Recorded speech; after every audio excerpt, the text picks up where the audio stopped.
Greetings everyone, this is my annual Unsolicited Commencement address to the class of 2024. These are just some free-flowing thoughts and not any highfalutin wisdom to you all young minds looking forward to live a meaningful and valued life in this vast, wide and wild world.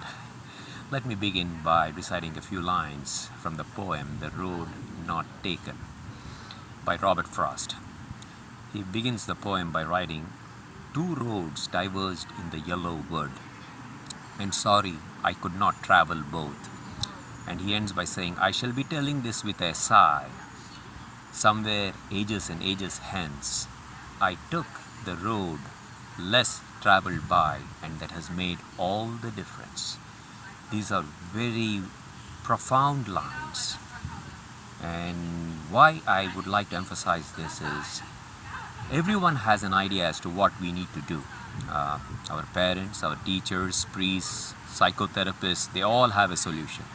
But all the solutions have worked very well for them. But we are made up of multitudes. We are an archetype of one of a kind, made up of many things.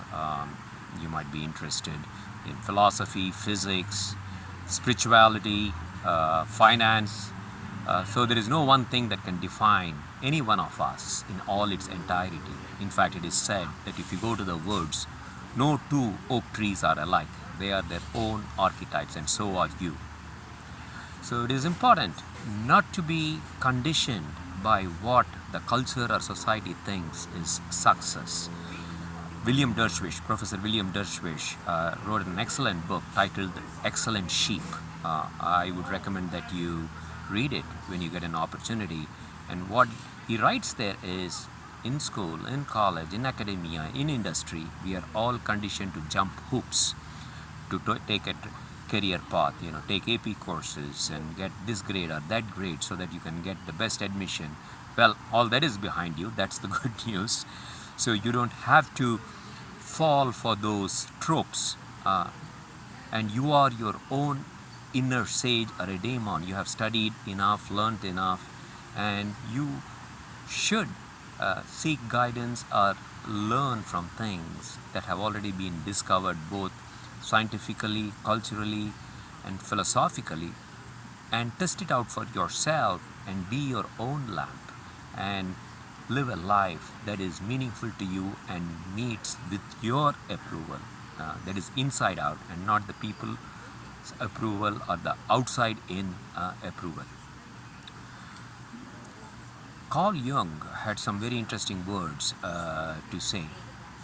So he said, "The spirit of evil is the negation of life force with fear. Only boldness can deliver us from it. If the risk is not taken, the meaning of life is violated." So it requires a lot of courage to be yourself, because everyone is trying to make you in their own image, and it is one of the hardest challenges to be your own self. Many people have said that. Emerson, the writer E.E. Cummings, because they all feel uncomfortable to see someone that stands out or who is unique. But that is very much necessary, regardless of what others have to say, because you have to follow the inner daemon, D-A-E-M-O-N, not to be confused with demon, which resides inside you. And if you are not aligned with that, there will be a guilt that you did not live a life that was true to yourself, authentic, and your integrity or meaning of life is violated. So you are fragmented, and that could be a slippery slope to live a unfulfilled life, and at the very extreme, a life of depression and failure, inner failure. You may have all the accoutrements of outer success, a big house, a big lawn, number of cars, but that won't give you happiness. And many people are not flourishing inwards. They're always living under stress and see themselves having been trapped into this cultural conditioning on what is success. So please go forth, live true to yourself and do not let the meaning of life be violated due to cultural conditioning. You have to design your own identity, and your own aspirational identity is the North Star that you should live by. Thank you, and have a Eudaimonic or a flourishing life. Hope to talk to you sometime later if you want to reach out to me on any one of the social media platforms, and